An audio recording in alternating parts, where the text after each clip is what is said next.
शुक्राचार्य को भारतीय इतिहास और पौराणिक ग्रंथों में अत्यंत विद्वान, तपस्वी और गहरी चिकित्सा एवं पुनर्जीवन विद्या के ज्ञाता के रूप में वर्णित किया गया है, जिन्हें दैत्यों और असुरों के गुरु का स्थान प्राप्त था और जिनकी पहचान केवल अध्यात्म तक सीमित नहीं थी बल्कि अद्वितीय ज्ञान, औषधिशास्त्र, खगोल विद्या, राजनीतिक नीति और विशेष रूप से संजीवनी विद्या जैसी रहस्यमय चिकित्सा प्रणाली से जुड़ी हुई थी।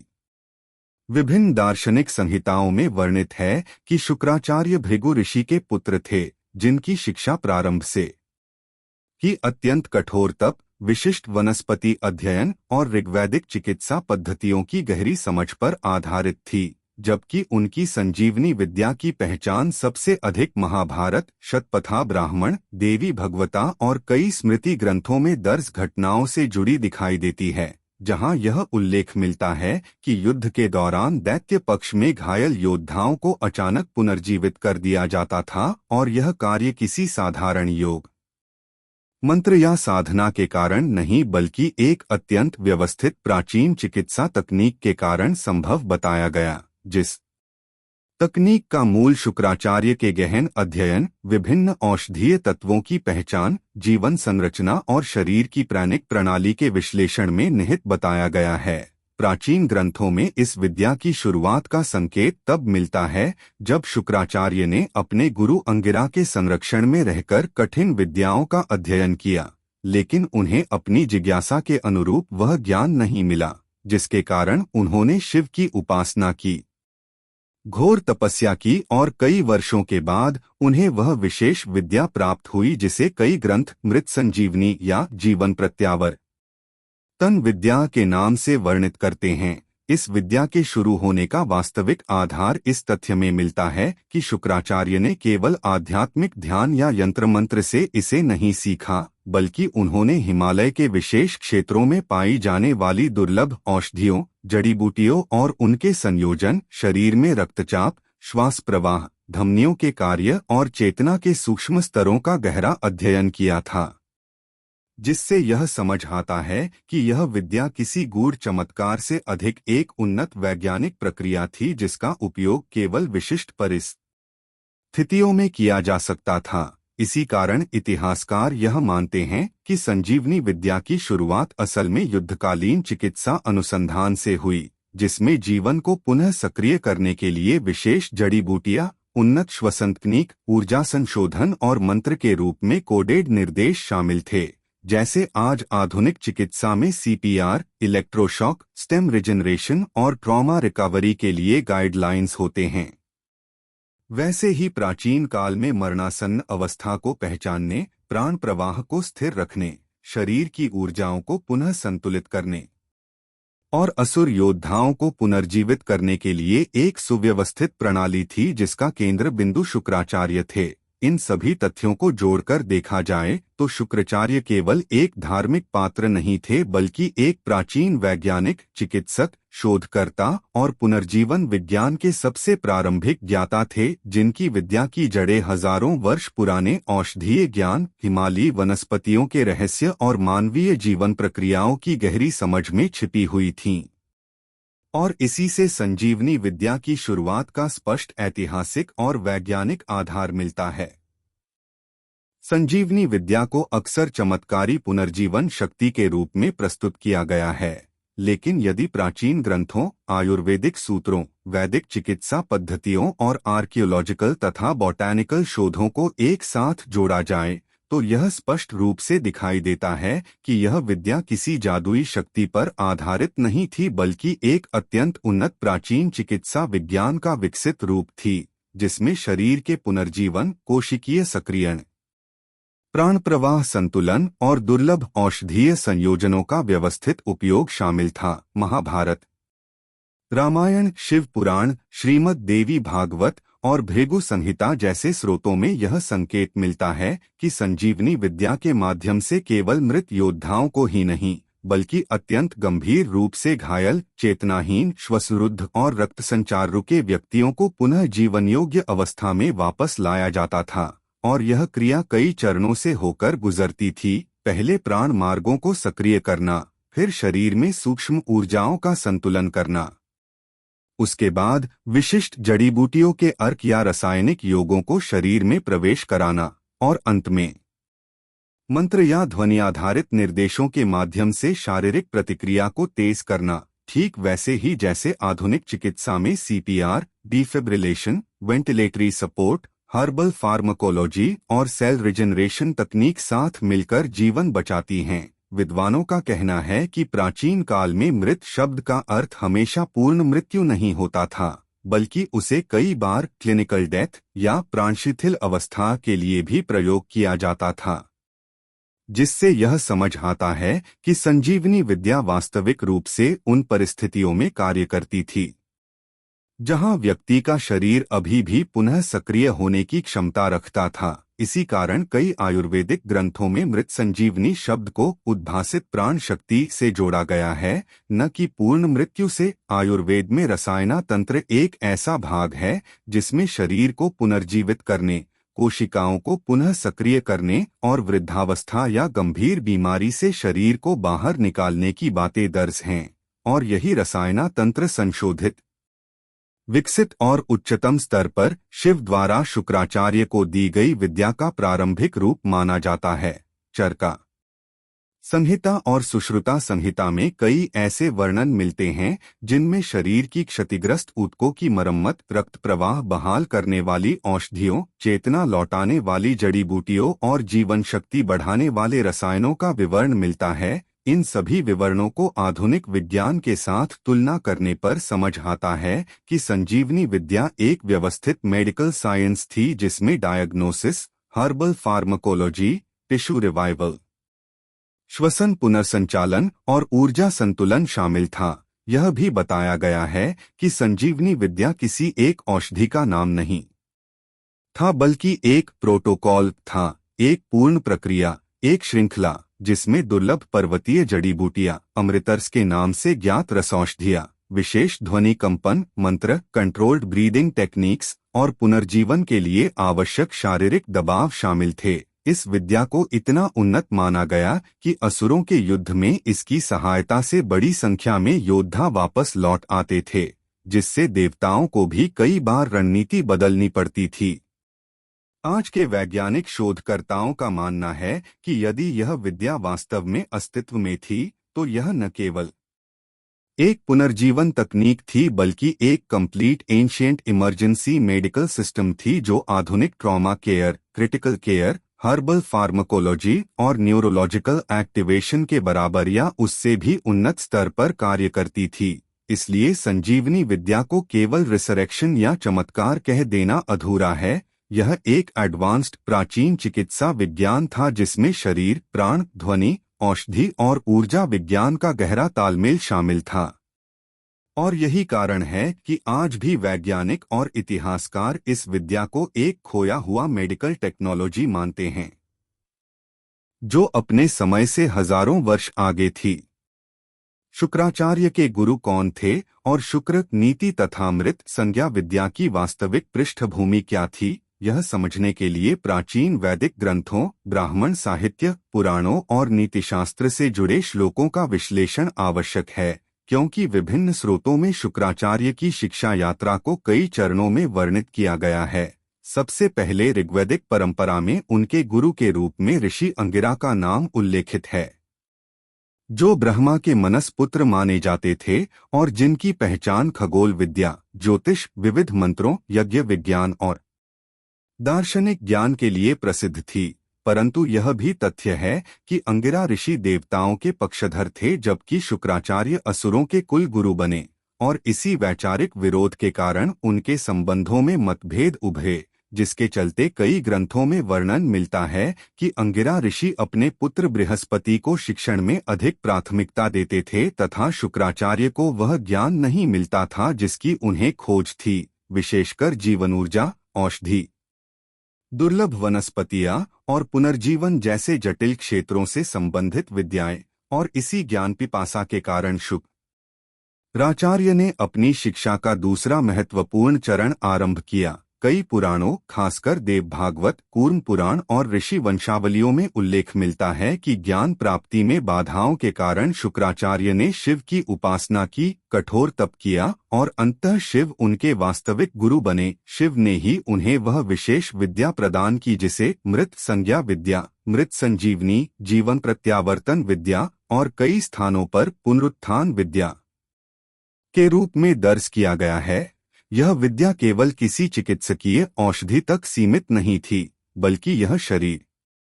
में स्थित प्राण मार्गों, ऊर्जा बिंदुओं, श्वसन नियंत्रण, जीवन सूत्र, चेतना की परतों और मृतप्राय अवस्था की पहचान जैसे अत्यंत जटिल वैज्ञानिक तत्वों को समझने से संबंधित थी। और इसी के आधार पर समझा जा सकता है कि शिव को शुक्राचार्य का परम गुरु माना गया, क्योंकि शिव को आयुर्वेद के मूल संस्थापक, यंत्र विद्या, रसशास्त्र और औषधीय विज्ञान के ऋषि आदि के रूप में भी स्वीकार किया गया है।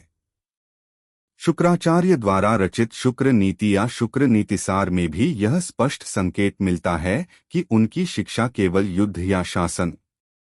व्यवस्था तक सीमित नहीं थी, बल्कि औषधिशास्त्र, भेषज विज्ञान, रसायन शास्त्र, राजनीति, समाज प्रबंधन, मानव व्यवहार, ऊर्जा संतुलन और आपातकालीन चिकित्सा पद्धतियों पर आधारित थी। शुक्र नीति में पुनर्जीवन, मृत संज्ञा अवस्था, शरीर की क्रियाओं के रुकने के बाद पुनः सक्रिय करने योग्य स्थितियों की पहचान, युद्ध क्षेत्र में घायल सैनिकों के लिए उपचार के नियम, रक्त संचार रुकने पर प्राण प्रवाह को पुनः चालू करने की विधियां,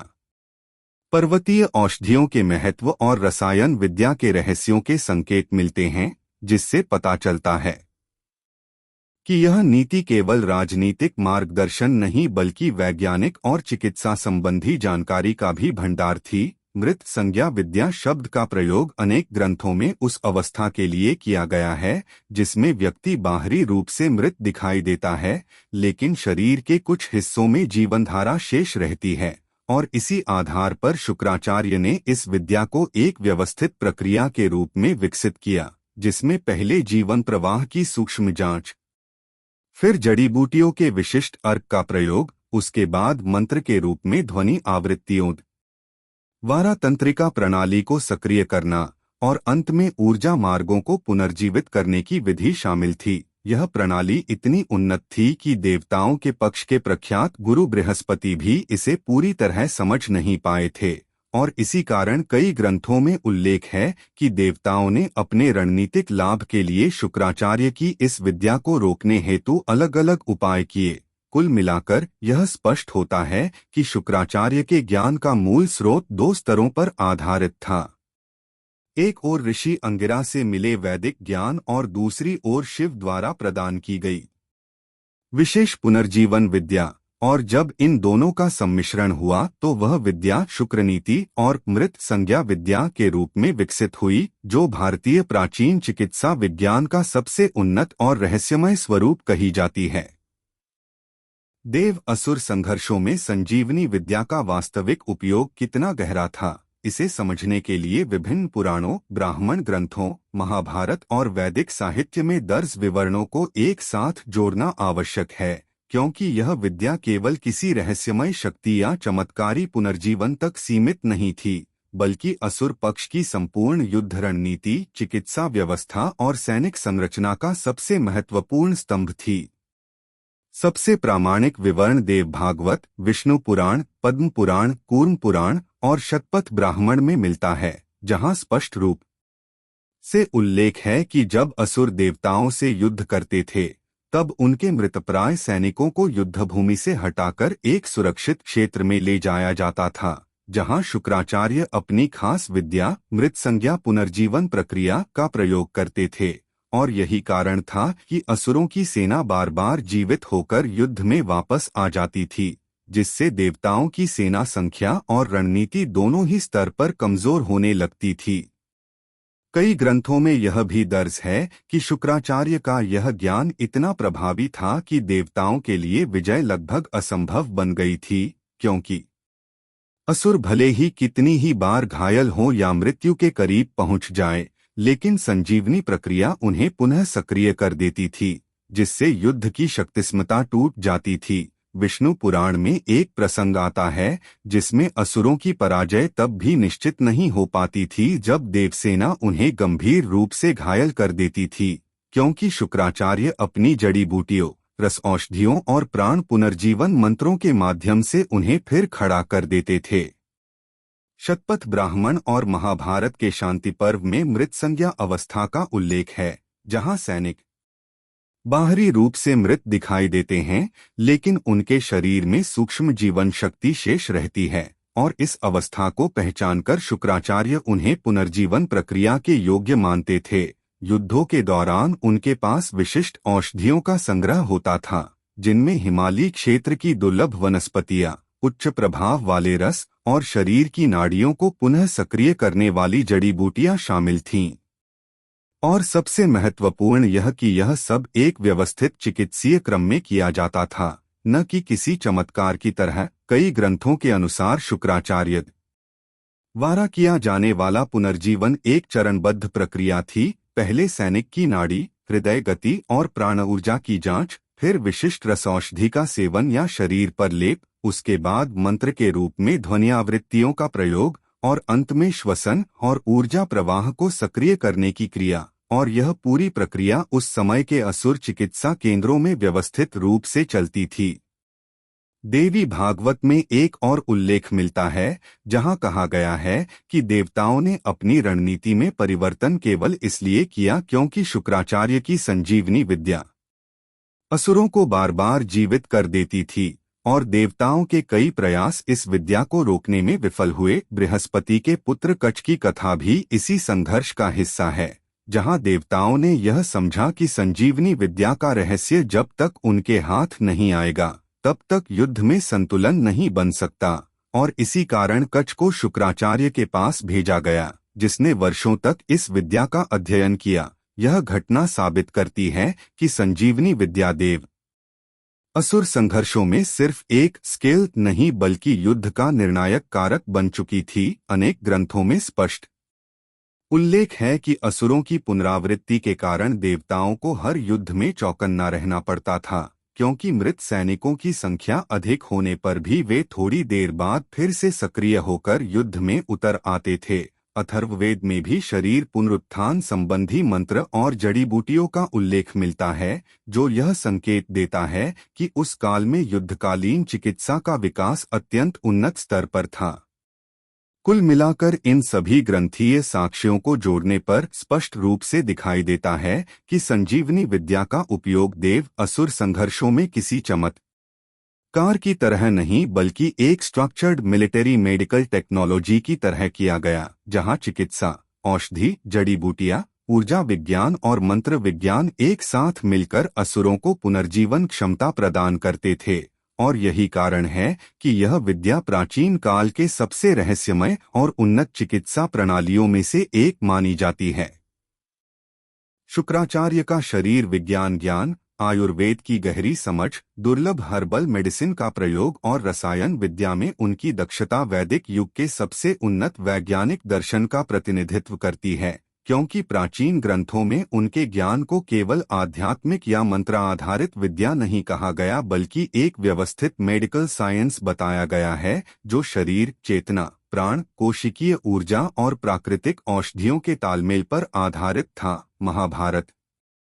विष्णु पुराण, शुक्र नीतिसार, कूर्म पुराण, देवी भागवत, शतपथ ब्राह्मण और आयुर्वेदिक परंपराओं में उनके ज्ञान का विस्तृत उल्लेख है, जिनसे स्पष्ट होता है कि शुक्राचार्य शरीर के भीतर की नाड़ियों, नाड़ी विज्ञान, प्राण प्रवाह, वाइटल एनर्जी सिस्टम, धातु परिवर्तन, टिश्यू मेटाबॉलिज्म, ओज और तेज के संतुलन, रक्त संचार, श्वसन तंत्र, हृदय गति, शरीर की ऊर्जा क्षमता और मानसिक शारीरिक पुनर्जीवन की प्रक्रियाओं को वैज्ञानिक रूप से समझते थे। कई विद्वानों ने उल्लेख किया है कि शुक्राचार्य द्वारा उपयोग की जाने वाली संजीवनी विद्या का आधार केवल मंत्र नहीं था बल्कि विशेष जड़ी बूटियों और रस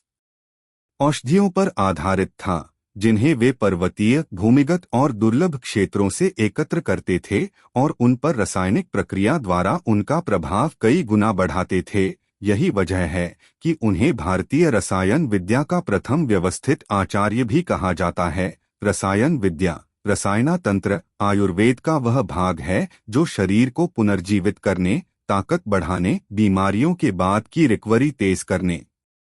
कोशिकीय पुनरुत्पादन को सक्रिय करने और आयु वृद्धि जैसी क्षमताओं पर केंद्रित है, और शुक्राचार्य इस विज्ञान के सबसे अग्रणी विशेषज्ञों में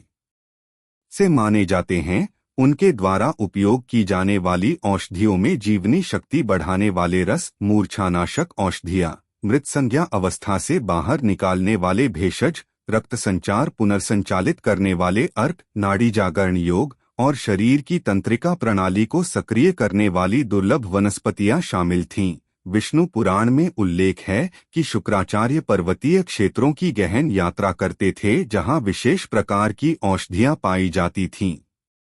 जिन्हें बाद में उन्होंने असुर चिकित्सा केंद्रों में संग्रहित किया और युद्धकाल में सैनिकों को पुनर्जीवित करने हेतु प्रयोग किया। आयुर्वेद के अनुसार शरीर 7 धातुओं से बना है: रस, रक्त, मांस, मेद, अस्थि, मज्जा और शुक्र। इनके संतुलन के आधार पर स्वास्थ्य तय होता है, और शुक्राचार्य को इन धातुओं की गति, परिवर्तन और विकारों की पूर्ण जानकारी थी, जिससे वे गंभीर घाव, रक्तस्राव, श्वसनुद्ध अवस्था, चेतनालोप और शरीर की क्रियाओं के धीमे होने जैसी स्थितियों का सटीक उपचार कर पाते थे। कई विद्वानों का मानना है कि शुक्राचार्य द्वारा समझी गई मृत संज्ञा अवस्था आधुनिक विज्ञान में क्लिनिकल डेथ से मेल खाती है, जहां शरीर मृत जैसा दिखाई देता है लेकिन कोशिकाएं पूरी तरह मृत नहीं हुई होती। इसी कारण उनकी चिकित्सा तकनीक इतनी प्रभावी थी। रसायन विद्या में उनके उपयोग की पद्धति में 3 भाग शामिल थे: 1. वनस्पतियों से रस निकालना और उसका शोधन, 2. धातुओं और खनिजों का कंट्रोल्ड हीटिंग और कूलिंग द्वारा ट्रांसफॉर्मेशन, और 3. मंत्र के रूप में ध्वनि आवृत्तियों का प्रयोग, जो आज के साउंड बेस्ड न्यूरोएक्टिवेशन थ्योरी से मेल खाती है। शुक्र नीति में भी विभिन्न औषधियों की पहचान, शरीर के दोषों, वात,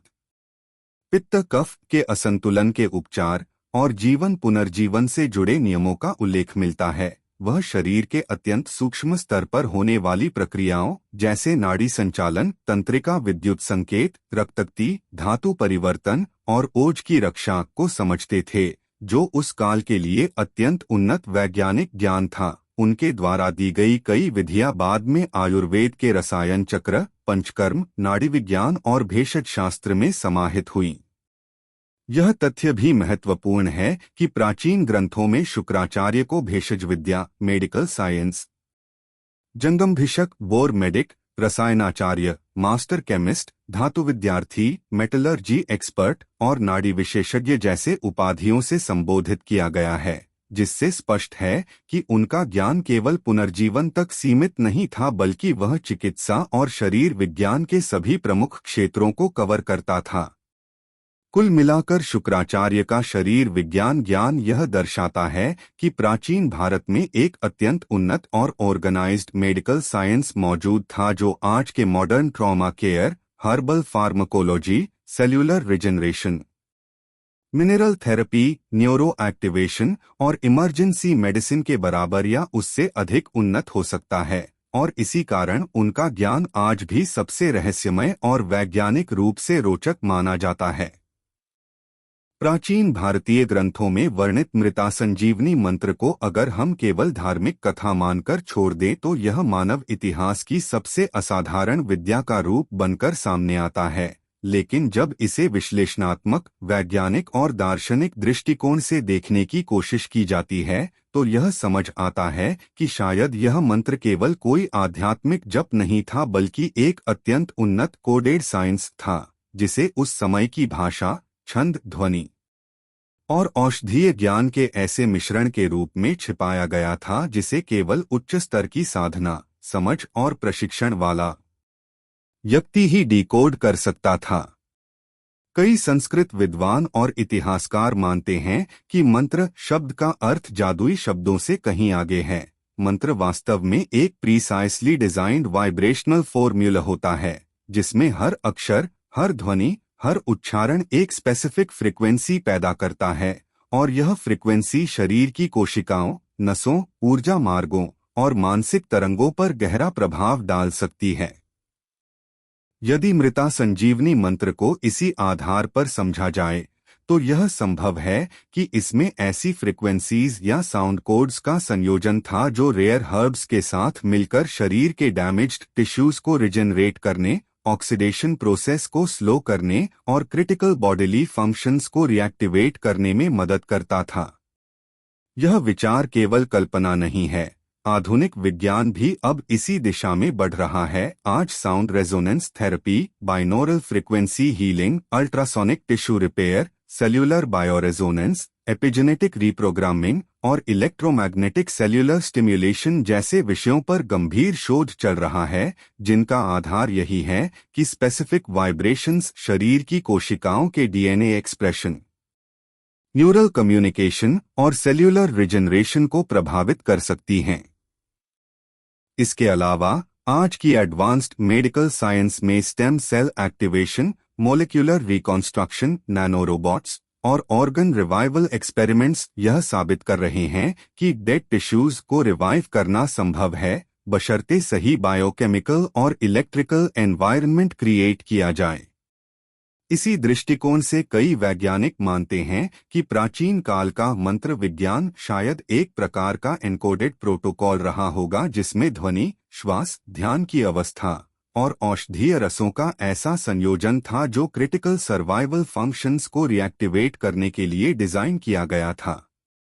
ग्रंथों में संकेत मिलता है कि मृता संजीवनी मंत्र के उपयोग से पहले शुक्राचार्य विशेष प्रकार का प्राण नियंत्रण, नाड़ी जागरण और औषधीय मिश्रण का प्रयोग करते थे, जिससे यह स्पष्ट होता है कि यह प्रक्रिया किसी एक मंत्र या एक शब्द पर आधारित नहीं थी, बल्कि एक कंप्लीट बायोएनर्जी इंजीनियरिंग मेथड थी जो consciousness, sound frequency, herbal chemistry और एडवांस्ड फिजियोलॉजिकल नॉलेज के संयुक्त उपयोग पर आधारित थी।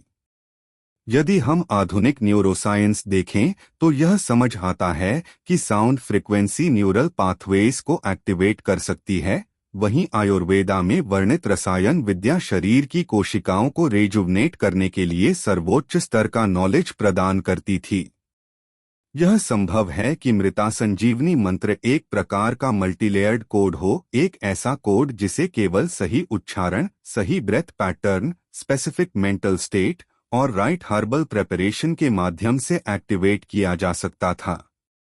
इसका अर्थ यह हुआ कि मंत्र वास्तव में एक एल्गोरिदम था और उच्चारण एक एक्टिवेशन प्रोसेस जो वैज्ञानिक दृष्टि से हार्मोनिक्स, रेजोनेंस, क्वांटम वाइब्रेशन और बायोइलेक्ट्रोमैग्नेटिक सिंक्रोनाइजेशन का मिश्रण हो सकता है। यह सब देखकर यह समझ आता है कि मृता संजीवनी मंत्र को चमत्कार कहना शायद उसकी वास्तविक जटिलता को छोटा कर देना है। यह वास्तव में उस उन्नत प्राचीन विज्ञान का प्रमाण है जिसमें मानव शरीर, ऊर्जा और प्रकृति के सबसे सूक्ष्म स्तरों की गहरी समझ थी, और आज का विज्ञान धीरे धीरे उस दिशा में पहुंच रहा है जहां हजारों वर्ष पहले हमारे ऋषि और आचार्य पहले से ही पहुंच चुके थे। प्राचीन भारतीय ग्रंथों में वर्णित शुक्राचार्य और भगवान शिव का संबंध केवल गुरु शिष्य का नहीं बल्कि अत्यंत गहन आध्यात्मिक, दार्शनिक और वैज्ञानिक स्तर पर आधारित एक ऐसा संबंध है जिसने भारतीय चिकित्सा, तंत्र, रसायन और पुनर्जीवन विद्या की दिशा को हमेशा के लिए बदल दिया। संस्कृत ग्रंथों जैसे महाभारत, शिव पुराण, भागवत पुराण और वामन पुराण के विवरणों में यह स्पष्ट मिलता है कि शुक्राचार्य ने शिव की कृपा प्राप्त करने के लिए अत्यंत कठोर प्रकार की तपस्या की थी, जिसमें उन्होंने पंचाक्षरी मंत्र नमः शिवाय का उच्चारण लगातार हजारों वर्षों तक ध्यानावस्था में किया। यह मंत्र, जिसे आज भी भारत के सबसे शक्तिशाली और वैज्ञानिक रूप से कोडेड मंत्रों में माना जाता है, केवल धार्मिक जप नहीं है बल्कि वाइब्रेशन साइंस, ब्रेथ कंट्रोल और कॉन्शसनेस एक्सपांशन की एक उन्नत प्रक्रिया है। कई विद्वानों का मानना है कि पंचाक्षरी मंत्र के 5 अक्षर न, म, शि, वा यह वास्तव में 5 तत्वों पृथ्वी, जल, अग्नि, वायु, आकाश का प्रतीक हैं, यानी यह ऐसा साउंड फॉर्मूला है जो ब्रह्मांड की मूल संरचना से अलाइंड है, और इसी वजह से यह साधक के शरीर और मन पर गहरा प्रभाव डालता है। उसी वाइब्रेशन साइंस के आधार पर शुक्राचार्य की कठोर तपस्या ने उनके मस्तिष्क, शरीर, प्राण और चेतना में इतनी स्थिरता और शक्ति उत्पन्न की कि वे उन ऊर्जाओं और ज्ञान के स्तर तक पहुंच सके जिन्हें आम मनुष्य या साधारण साधक समझ ही नहीं सकता। ग्रंथों में यह भी उल्लेख है कि इस तपस्या के दौरान शुक्राचार्य ने ऊर्ध्वरेता साधना, नाड़ी शोधन, दीर्घ प्राणायाम और सहस्रार ध्यान जैसी प्रक्रियाएं अपनाई, जिनके माध्यम से मस्तिष्क की लेटेंट क्षमता का बड़ा हिस्सा सक्रिय हो जाता है। और आधुनिक न्यूरोसाइंस भी यह स्वीकार करती है कि डीप मेडिटेशन और वाइब्रेशन बेस्ड चांटिंग मस्तिष्क के प्रीफ्रंटल कॉर्टेक्स, पिनियल ग्लैंड और लिम्बिक सिस्टम को एक्टिवेट कर सकता है, जिससे परसेप्शन, मेमोरी, हीलिंग कैपेसिटी और एनर्जी फ्लो कई गुना बढ़ जाते हैं। इसी अवस्था में भगवान शिव ने शुक्राचार्य को मृत संज्ञा विद्या, रसायन विद्या, अद्भुत औषध विज्ञान और जीवन पुनर्संचालन विज्ञान सिखाया। यह ज्ञान किसी साधारण आशीर्वाद के रूप में नहीं मिला था, बल्कि एक सिस्टमैटिक एनर्जी ट्रांसमिशन प्रोसेस, जिसे योग परंपरा में दीक्षा और तंत्र परंपरा में शक्तिपात कहा जाता है, के रूप में दिया गया था। कई प्राचीन विवरण बताते हैं कि शुक्राचार्य ने शिव से केवल मंत्र या सिद्धियां ही नहीं, बल्कि प्रकृति के हिडन रूल्स, ऊर्जा परिवर्तन तकनीक, जीवनद्रव्य के पुनरुद्धार और हर्बल एल्केमी की गहरी समझ प्राप्त की, जिससे आगे चलकर वे असुरों के राजगुरु बने और मृतकों को पुनर्जीवित करने जैसी अत्यंत उन्नत विद्या के स्वामी कहलाए। शिव और शुक्राचार्य का यह संबंध हमें यह भी समझाता है कि भारतीय परंपरा में गुरु शिष्य संबंध केवल ज्ञान देने लेने का माध्यम नहीं, बल्कि ऊर्जा, विज्ञान और चेतना के उच्चतम स्तर की साझेदारी है। यह तथ्य साफ संकेत देता है कि शुक्राचार्य की मृता संजीवनी विद्या किसी आश्चर्यजनक चमत्कार का परिणाम नहीं थी, बल्कि हजारों वर्षों की तपस्या, vibration science, Shivas consciousness transmission और औषधीय ज्ञान के उस दुर्लभ संगम का परिणाम थी जिसे मानव इतिहास में शायद ही किसी अन्य व्यक्ति ने प्राप्त किया हो। संजीवनी विद्या आज भी मौजूद है या नहीं, यह प्रश्न केवल आध्यात्मिक जिज्ञासा नहीं बल्कि इतिहास, विज्ञान, औषधि विज्ञान और पुरातत्व का एक महत्वपूर्ण विषय है, क्योंकि कई प्राचीन ग्रंथ, पर्वतीय जनजातियों के मौखिक इतिहास, आयुर्वेदिक ग्रंथों के संदर्भ और आधुनिक वैज्ञानिक खोजें यह संकेत देती हैं कि ऐसी जड़ी बूटियां और उपचार प्रणालियां अस्तित्व में रही हैं जो गंभीर रूप से घायल शरीर को रिवाइव करने या मृत्युसमान अवस्था से व्यक्ति को वापस लाने की क्षमता रखती थीं।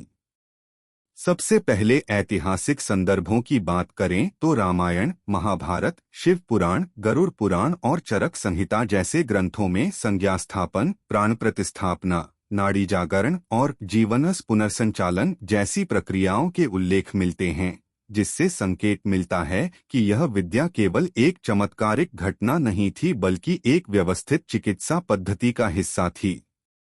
हिमालयी साधुओं, तिब्बती भिक्षुओं और उत्तराखंड, किन्नौर और जांस्कर के प्राचीन समुदायों के मौखिक इतिहास में भी मृत जागरण जड़ी, जीवनी बूटी और सोमनाथी वनस्पति जैसे नाम मिलते हैं, जिनका वर्णन ऐसी औषधियों के रूप में किया गया है जो गहरी बेहोशी, प्राणहीन अवस्था, शरीर के तापमान में तेज गिरावट या वेनम पॉइजनिंग जैसी स्थितियों में व्यक्ति को मृतावस्था से बाहर ला सकती हैं। आधुनिक विज्ञान की ओर देखें तो 20वीं और 21वीं शताब्दी में हिमालय में कई ऐसी रेयर एल्पाइन हर्ब्स के सैंपल मिले हैं जिनमें सेल्यूलर रिजेनरेशन की क्षमता दिखाई दी है। कुछ अध्ययन बताते हैं कि सेलगिनेला ब्रायोप्टेरिस नामक पौधा, जिसे कई स्थानों पर सजीवनी बूटी के रूप में पहचान की जाती है, एक्सट्रीम डिहाइड्रेशन के बाद भी पुनर्जीवित हो सकता है और इसके फाइटोकेमिकल्स डैमेज्ड टिश्यूज की रिपेयर स्पीड कई गुना बढ़ा देते हैं। यही नहीं, उत्तराखंड की स्थानीय जनजातियां ब्रह्मकुकुटी, रुधिरजीवनी, वज्रधात्री जैसी जड़ी बूटियों का उल्लेख करती हैं, जिन्हें श्वास रुकने, दिल की धड़कन कमजोर होने और शॉक अवस्था में दिए जाने पर व्यक्ति रिवाइव हो जाता है। लेकिन ये जड़ी बूटियां इतनी रेयर, ऊंचाई पर मिलने वाली और मौसम के प्रति अत्यंत संवेदनशील हैं कि वैज्ञानिक इनकी लार्ज स्केल स्टडी नहीं कर पाए। अब महत्वपूर्ण प्रश्न यह है कि क्या आज भी संजीवनी विद्या का वास्तविक रूप मौजूद है? इसका उत्तर दो स्तरों पर समझना पड़ेगा। पहला, औषधीय स्तर पर कई रेयर हर्ब्स आज भी हिमालयस, द्रोणागिरी, गंधमदन, पिथौरागढ़ और नेपाल के कुछ आइसोलेटेड क्षेत्रों में मिलती हैं, जिन्हें लोग अभी भी सर्वाइवल, शॉक रिवाइवल और टॉक्सिन न्यूट्रलाइजेशन में उपयोग करते हैं, हालांकि इनके साइंटिफिक ट्रायल्स बहुत सीमित हैं। दूसरा, विधि प्रोसेस स्तर पर प्राचीन विद्या केवल जड़ी बूटी पर आधारित नहीं थी। इसमें विशेष श्वास पद्धति, प्राण ऊर्जा का स्थानांतरण, नाड़ी जागरण तकनीक और ध्वनि कंपन मंत्रा फ्रीक्वेंसी का संयोजन था। मॉडर्न मेडिकल साइंस भी अब खोज रही है कि रेस्पिरेशन पैटर्न, इलेक्ट्रिकल स्टिम्युलेशन और बायोरेजोनेंस के जरिए क्रिटिकल ऑर्गन्स को रीस्टार्ट किया जा सकता है, जैसे cardiac resuscitation techniques, stem cell activation, electromagnetic healing और न्यूरोरेजोनेंस थेरेपी। इन तकनीकों का मूल सिद्धांत वही है जो प्राचीन ग्रंथों में प्राण पुनर्संचालन के रूप में वर्णित है। यहाँ एक और रोचक तथ्य है, भारतीय सेना और डीआरडीओ की कुछ कॉन्फिडेंशियल रिपोर्ट्स पब्लिकली अवेलेबल नहीं के अनुसार द्रोणागिरी पर्वत श्रृंखला में ऐसे क्षेत्र हैं जहां जड़ी बूटियों की बायोकेमिकल एक्टिविटी सामान्य पर्वतीय पौधों से अत्यंत भिन्न है और कई बार कुछ हर्ब्स के संपर्क में आते ही लैब सैंपल्स में अनयूजुअल मेटाबॉलिक एक्टिविटी देखने को मिली। साथ ही आयुष मंत्रालय के अंतर्गत कई शोध परियोजनाएं हिमालयस में रिवाइवल हर्ब्स की खोज कर रही हैं और कुछ प्रीलिमिनरी रिजल्ट्स यह दिखाते हैं कि हिमालयी वनस्पतियां ह्यूमन टिश्यू रिजनरेशन पर प्रभाव डाल सकती हैं। इन सभी तथ्यों को जोड़कर देखें तो यह कहना पूरी तरह गलत नहीं होगा कि संजीवनी विद्या आज भी पूर्ण रूप में उपलब्ध नहीं है, लेकिन इसका अंश यानी ज्ञान, जड़ी बूटियां और हीलिंग साइंस की मूल संरचना आज भी मौजूद है, बस वह अपने प्राचीन संपूर्ण स्वरूप में हमारी पहुंच से बाहर है, क्योंकि यह विद्या कालांतर में खो गई, गुप्त हो गई या केवल कुछ सीमित परंपराओं में जीवित रह गई। आधुनिक विज्ञान जिस दिशा में तेजी से बढ़ रहा है, advanced herbal chemistry, quantum biology, vibrational medicine, cellular revival therapy, उसे देखकर यह भी लगता है कि आने वाले वर्षों में संजीवनी विद्या का वैज्ञानिक संस्करण पुनः खोजा जा सकता है और तब शायद दुनिया समझ पाएगी कि भारत के प्राचीन ऋषि और आचार्य किस स्तर की चिकित्सा, ऊर्जा और जैव विज्ञान के स्वामी थे। पुनर्जीवन तकनीक को अगर आधुनिक विज्ञान और प्राचीन विद्या दोनों की रोशनी में समझा जाए तो स्पष्ट होता है कि मृत जागरण जैसी विद्या कोई असंभव चमत्कार नहीं थी, बल्कि शरीर की उन बायोलॉजिकल प्रोसेसेस को पुनः एक्टिवेट करने की अत्यंत एडवांस्ड समझ थी, जिसे आज की मेडिकल साइंस, रिससिटेशन साइंस और सेल्यूलर रिजनरेशन मैकेनिक्स के नाम से पहचानती है। आधुनिक सीपीआर, डिफिब्रिलेशन, हार्ट स्टिम्युलेशन और ऑक्सीजन रिवाइवल तकनीकें इस विचार पर आधारित हैं कि यदि शरीर के वाइटल ऑर्गन्स को सही समय पर ऑक्सीजन, इलेक्ट्रिकल इम्पल्सेस और कंट्रोल्ड प्रेशर मिले तो उनका शटडाउन प्रोसेस उल्टा होकर उन्हें पुनः चालू किया जा सकता है। आज का सीपीआर मूल रूप से वही प्रक्रिया है जिसमें फिजिकल कॉम्प्रेशन से ब्लड सर्कुलेशन को टेम्परेरी रीस्टार्ट किया जाता है ताकि ब्रेन में ऑक्सीजन सप्लाई बनी रहे, जिसे प्राचीन ग्रंथों में प्राण प्रवाह पुनर्संचालन कहा गया है। डिफिब्रिलेशन में इलेक्ट्रिक इंपल्स देकर हृदय की अनियमित धड़कन को रीसेट किया जाता है और प्राचीन शास्त्रों में भी नाड़ीस्फुरण तकनीक का उल्लेख मिलता है, जिसमें विशिष्ट दबाव और गति से शरीर की नाड़ियों को एक्टिवेट किया जाता था। अब बात करें सेल्यूलर रिजनरेशन की। यह वह क्षेत्र है जिसमें आधुनिक विज्ञान तेजी से आगे बढ़ रहा है और जिसकी दिशा प्राचीन विद्या से काफी हद तक मेल खाती है। स्टेम सेल्स आज भी किसी भी डैमेज्ड टिश्यू को रिजनरेट करने में सक्षम हैं और वैज्ञानिक heart attack, stroke, spinal injuries और ऑर्गन फेलियर के बाद सेल्स को रिवाइव करने पर शोध कर रहे हैं। कई एक्सपेरिमेंट्स में यह प्रमाणित हुआ है कि हार्ट और ब्रेन के कुछ सेल्स मृत्यु के 10-20 मिनट बाद तक रिवाइव किए जा सकते हैं, बशर्ते सही बायोकेमिकल एनवायरनमेंट क्रिएट किया जाए। यह वही अंडरस्टैंडिंग है जिसे प्राचीन विद्या में प्राणंश अवशेष कहा गया है, यानी शरीर पूरी तरह मृत नहीं होता। कुछ कोशिकाओं में लाइफ पोटेंशियल थोड़े समय के लिए बचा रहता है और यदि उसे एक्टिवेट किया जाए तो पुनर्जीवन संभव है। अब आते हैं जेनेटिक क्लूज पर। एक बड़ा वैज्ञानिक तथ्य यह है कि हमारे डीएनए में सेल्फ रिपेयर जीन्स मौजूद हैं, जैसे P53, BRCA1, FOXO3 telomerase jeans, जो प्राकृतिक रूप से एजिंग, सेल डेथ और टिश्यू रिपेयर को रेगुलेट करते हैं। कई जानवर जैसे सैलमेंडर, एक्सोलॉटल और जेलीफिश के शरीर में पूर्ण रिजेनरेशन क्षमता होती है। वे कटे हुए अंग, डैमेज्ड हार्ट, यहां तक कि स्पाइनल कोड तक रिजेनरेट कर लेते हैं। वैज्ञानिक मानते हैं कि मनुष्य के डीएनए में भी इन एबिलिटीज के डोरमेंट ट्रेसेस मौजूद हैं, जिन्हें एक्टिवेट करके रिजेनरेशन की क्षमता बढ़ाई जा सकती है। और यही वह बिंदु है जहां प्राचीन रसायन विद्या, प्राण विज्ञान और संज्ञास्थापन जैसी तकनीकें मॉडर्न जेनेटिक्स से मिलती हैं। आयुर्वेद के रसायन शास्त्र में भी ऐसे कॉम्पाउंड्स का उल्लेख मिलता है जो टेलोमियर्स को लंबा कर सकते हैं, और आज का विज्ञान टेलोमियर एक्सटेंशन को एंटी एजिंग और सेल रिवाइवल का सबसे बड़ा वैज्ञानिक आधार मानता है। इसके अलावा न्यूरोसाइंस में अब यह सिद्ध हो रहा है कि स्पेसिफिक साउंड फ्रीक्वेंसीज जैसे 40 hertz gamma waves brain cell connections को रिवाइव कर सकती हैं, न्यूरल पाथवेज को रिएक्टिवेट कर सकती हैं और इवन कॉन्शियसनेस रिकवरी में मदद कर सकती हैं। यह डिस्कवरी इस विचार के बेहद करीब है कि मृता संजीवनी जैसे मंत्र वाइब्रेशनल कोड्स थे जिनका उद्देश्य सेल्स की इलेक्ट्रिकल रेजोनेंस को रीसेट करना था।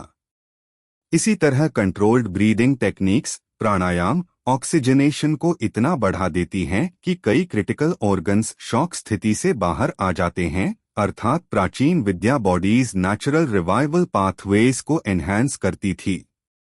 इन सब तथ्यों को जोड़कर देखें तो यह स्पष्ट होता है कि रिवाइवल साइंस, चाहे वह मॉडर्न सीपीआर हो, डिफिब्रिलेशन हो, स्टेम सेल थेरेपी हो, जेनेटिक एक्टिवेशन हो या वाइब्रेशनल न्यूरो हीलिंग, उस कोर प्रिंसिपल के ऊपर आधारित है जिसे प्राचीन ग्रंथों में प्राण शक्ति पुनर्संचालन और जीवन धात्री विज्ञान कहा गया है।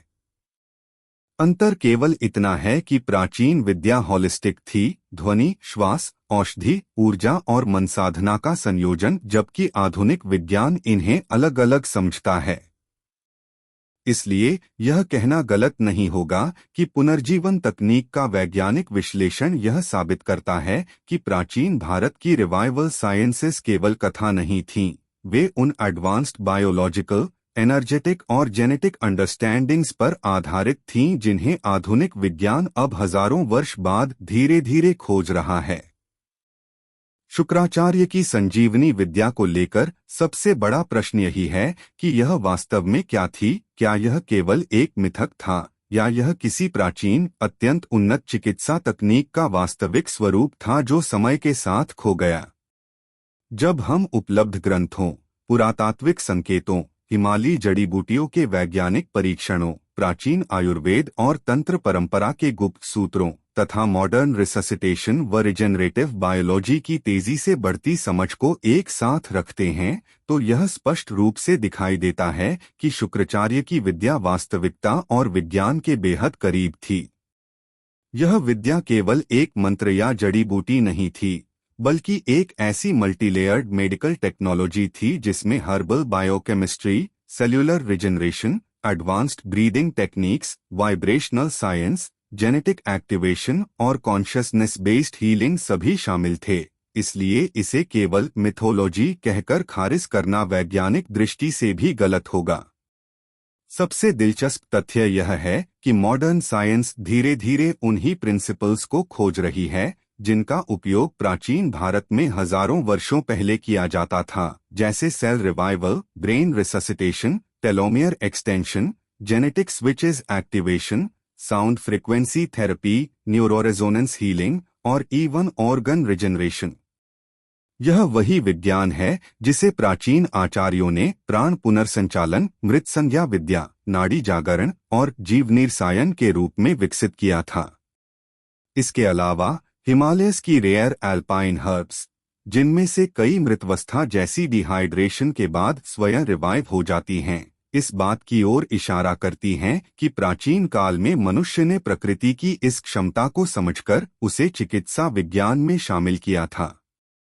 शुक्राचार्य द्वारा प्राप्त ज्ञान किसी मिराक्युलस शक्ति से नहीं बल्कि गहरे तप, कठोर साधना, शिव से प्राप्त ऊर्जा दीक्षा और रिगरस साइंटिफिक ऑब्जर्वेशन पर आधारित था। यानी यह विद्या उस समय की एडवांस्ड अप्लाइड साइंस थी जिसे उस युग की भाषा में मंत्र, तपस्या और ऊर्जा विद्या कहा जाता था।